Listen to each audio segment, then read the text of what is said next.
तत्प्रदोष निन्नव मात्सर्यंतराया साधनोपघाता ज्ञान दर्शनावरणयो हो। इस सूत्र की इतनी व्याख्याएं हो सकती है। आखिर याददाश्त शक्ति कैसे बढ़ाएं, स्मरण शक्ति कैसे बढ़ाएं, कैसे बंध गया ज्ञानावरणी, ये कैसे बंध गया दर्शनावरणी, ज्ञान के ऊपर आवरण क्यों आ गया? सुनो, पहला कारण प्रदोष। उमा स्वामी आचार्य कह रहे हैं प्रशस्त ज्ञान में दूषण लगाता है, तत्व की बात नहीं सुहाती है, तत्व की बात नहीं सुहाती है, इसे प्रदोष कहते हैं। तत्व ज्ञानियों की प्रशंसा नहीं सुहाती है, इसे प्रदोष नाम का दोष कहते हैं। निन्नहव, दूसरा कारण बतलाया, जानते हुए भी किसी कारण से बात को छिपा लेना। क्या होता है ऐसा, आप बात को छिपा लेते? क्या होता है ऐसा, बात आप प्रकट नहीं होने देते? क्या होता है ऐसा कि आपको दूसरों की बात नहीं सुहा रही है? क्या ऐसा होता है कि तत्व की बातें सुहा नहीं रही है, ज्ञानियों की बातें सुहाती नहीं है, ज्ञानियों की बातें पसंद नहीं आती है? सावधान, बी अलर्ट। ज्ञानावरणी कर्म तैयार बैठा है चिपकने के लिए। बचने का प्रयत्न कीजिए, वीराधना मत कीजिए। तीसरा कारण बतलाया गया मात्सर्य, ज्ञान का घमंड। शेर को सवा शेर मिल जाते हैं दुनिया में, किस ज्ञान का घमंड करते हो? आपसे बड़े बड़े ज्ञानी दुनिया में बहुत हो गए हैं। यहां जिस ज्ञान की चर्चा कर रहा हूं, आप लोग सब अपने अपने फील्ड के ज्ञानी हैं भाई साहब। ऐसा मत समझ लेना कि यहां कोई शास्त्र के ज्ञानियों की बात चल रही है। आप अपने फील्ड के ज्ञानी हैं, आप अपने अपने फील्ड में ज्ञानी हैं। जैसे कहते हैं ना, गुरु हो आप अपने बिजनेस के। आप यदि कपड़े का काम करते हो, आप यदि ज्वेलरी का काम करते हो, आपके पास यदि शोरूम है, आपको अपने फील्ड की जो नॉलेज है, आप ये समझते हो मेरे जैसा कोई दूसरा होशियार नहीं है। भैया एक से एक होशियार हैं दुनिया में। किसकी बात कर रहा है? सारी होशियारी धरी रह जाती है। एक चोट पड़ती है ना यहाँ सर के ऊपर, सारी याददाश्त चले जाती है। ज्ञानावरणी कर्म का नौकर्म बन करके आता है वो लकड़ी की चोट जो सर के ऊपर पड़ती है और सारा गायब हो जाता है दिलो दिमाग से। ऐसा हो जाता है, भूल जाएगा, कुछ याद नहीं रहे। भैया ज्ञानावरणी कर्म का उदय होगा तो कितने भी बादाम खा लो, याद नहीं रहेगी तुम्हारे को कोई भी चीज। मात्सर्य कह करके कहना चाह रहे हैं दूसरे आगे नहीं बढ़ जाएं, लोग आगे नहीं निकल जाएं। क्या किसी भी कार्य में ये नहीं निकल जाए, इसको रोकने का प्रयत्न किया जाए। मैं इसको बता दूंगा तो ये भी सीख जाएगा। आप बता सकते हैं आपके बिजनेस के सीक्रेट आपके बगल में दुकान वाले को। अंतराय, ज्ञान में बाधा डालने के प्रयत्न करना। कोई व्यक्ति मोबाइल से पढ़ रहा है, लैपटॉप से पढ़ रहा है, उसका लैपटॉप मोबाइल हटा देना। कोई व्यक्ति पढ़ रहा है, उसकी लाइट बंद कर देना। कोई व्यक्ति पढ़ने की रुचि रखता है, उसकी किताब छिपा देना। नहीं पढ़ पाए, मुझे आगे निकलने के लिए दूसरों के लिए जो बाधा उत्पन्न करने का विकल्प आता है, ये सारी की सारी बातें अंतराय के अंतर्गत आती है। पर से प्रकाशित होने वाले ज्ञान को रोकना, आसादन नाम का दोष कहा, उपघात नाम का दोष कहकर के पुकारा, ज्ञान को अज्ञान कहकर के पुकारना आपको बर्दाश्त होती है? किसी के ज्ञान की प्रशंसा क्यों नहीं सुहारी है? किसी की योग्यता क्यों नहीं सुहारी है? टटोलना अपने आप को, देखना अपने आप को, अपने अंतरंग को टटोलने के लिए है सारी बातें, अपने आप को जांचने के लिए, अपने आप को परखने के लिए है। परखो अपने आप को, देखो अपने आप को, टटोलो अपने आप को। कहीं हमारे माध्यम से ज्ञान की विराधना तो नहीं हो रही है? कहीं हमारे माध्यम से ज्ञानियों की विराधना तो नहीं हो रही है? कहीं हमारे से ऐसे छोटे छोटे लेवल पर ज्ञान और आराधना के साधनों में अंतराय तो नहीं डाला जा रहा है? ज्ञानावरणी कर्म के आश्रव के कारण बतला रहा हूं आपको। बंधते हैं ज्ञानावरणी कर्म, ये आश्रव के कारण है। ज्ञानावरणी कर्म के, ये ज्ञान का साधन है, ये आराधना का साधन है। आराधना के साधन की वीराधना,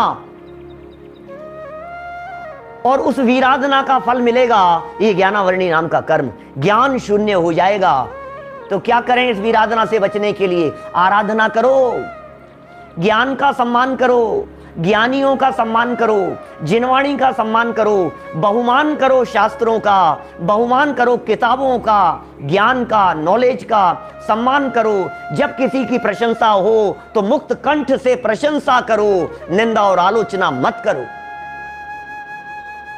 अपने आप को ही हम सब कुछ समझ रहे हैं। एक डॉक्टर को दूसरे डॉक्टर की प्रशंसा नहीं सुहा रही है, एक मास्टर को दूसरे मास्टर की प्रशंसा नहीं सुहा रही है, एक विद्वान को दूसरे विद्वान की प्रशंसा नहीं सुहा रही है। क्या हो गया है? ये कैसी विद्वत्ता है आपकी? आप अपने आप को विद्वान कह रहे हैं और आपको दूसरे विद्वान की प्रशंसा नहीं सुहा रही है। ये क्या बात है? विद्वान है, एक अध्यापक को दूसरा अध्यापक नहीं सुहाता है। क्या हो गया है भैया? सब विद्वान है भैया, सब ज्ञानी है। तेरा ज्ञान कब शून्य हो जाएगा तुझे पता नहीं लगेगा। किस बात का अभिमान कर रहा है? ये ज्ञानावरणी नाम का कर्म कह रहा है तत्प्रदोष निर्नव मात्सर्य अंतराया साधनोपघाता ज्ञान दर्शनावरणीय हो। तेरा ज्ञान शून्य हो जाएगा। समझता क्या है अपने आप को? ये जो थोथा ज्ञान है ना, ये इस ज्ञान की कीमत नहीं है, कीमत भेद विज्ञान की है, कीमत आत्मज्ञान की है। इस क्षेयोपशम ज्ञान की कीमत नहीं है। आज का एक क्षेयोपशम ज्ञानी क्षण मात्र में पागल हो जाता है। उदय कब बदल जाए पता नहीं भाई साहब। बात तो उदय की है ना। एक बहू को दूसरे बहू की प्रशंसा नहीं सुहा रही है, एक सास को दूसरे सास की प्रशंसा नहीं सुहा रही है, और हमारी बहू की प्रशंसा कोई दूसरा कर देवे तो हमें बर्दाश्त नहीं होता। अरे तुम्हें क्या पता है, मैं जानता हूं, मैं जानती हूं, भुगतती तो मैं हूं। सास को बहू की प्रशंसा नहीं सुहा रही है, बहू को सास की प्रशंसा नहीं सुहा रही है, हस्बैंड को वाइफ की, वाइफ को हस्बैंड की। लो और तो देखो गजब हो गया, दोस्त को दोस्त की प्रशंसा नहीं सुहा रही है। ईर्ष्या में मरे जा रहे हैं हम, जले जा रहे हैं ईर्ष्या की आग में। एक धनवान व्यक्ति को दूसरे धनवान व्यक्ति की प्रशंसा नहीं सुहा रही है। यहां तो ज्ञान के क्षेत्र की चर्चा चल रही है भैया। ज्ञान यदि प्राप्त करना है, करी विनय बहुगुण बड़े जन की ज्ञान का पावे उदा। यह आराधना का मार्ग है, वीराधना का मार्ग नहीं है। वीराधना से हुआ पाप आराधना से मिटेगा।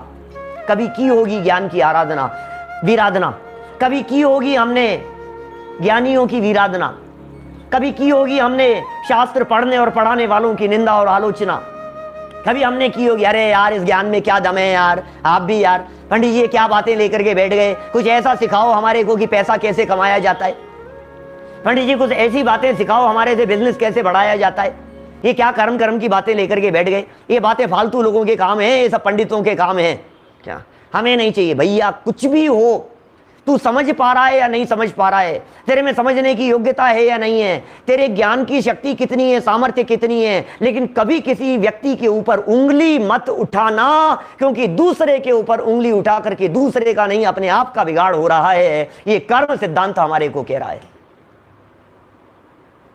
आत्मा की चर्चा यदि तुम्हें समझ में आती है तो बहुत अच्छी बात है, लेकिन चर्चा करने वाले, चर्चा सुनने वाले, चर्चा समझने वाले लोगों को, उन लोगों के ऊपर आक्षेप मत लगाओ, उनके ज्ञान को अज्ञान कह करके मत पुकारो। ज्ञान है, हर क्षेत्र में ज्ञान है।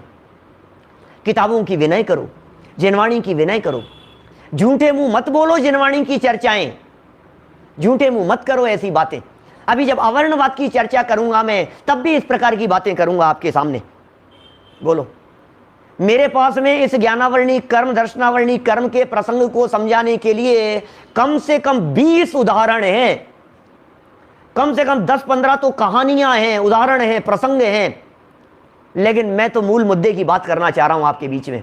कहां तक कहानियां सुनाए, कहानियां सुनाने में तो समय ही व्यतीत होता है। देखना, डे टू डे लाइफ में देखो ना, आप तो पढ़ते खाते खाते मत पढ़ो। जिस जगह पर आप खा रहे हो उस जगह पर जिनवाणी को मत रखो। ये विराधना हो रही है। और उपाय क्या है? तो हमने कह दिया है भाई साहब, आराधना करो, सम्मान करो। चलिए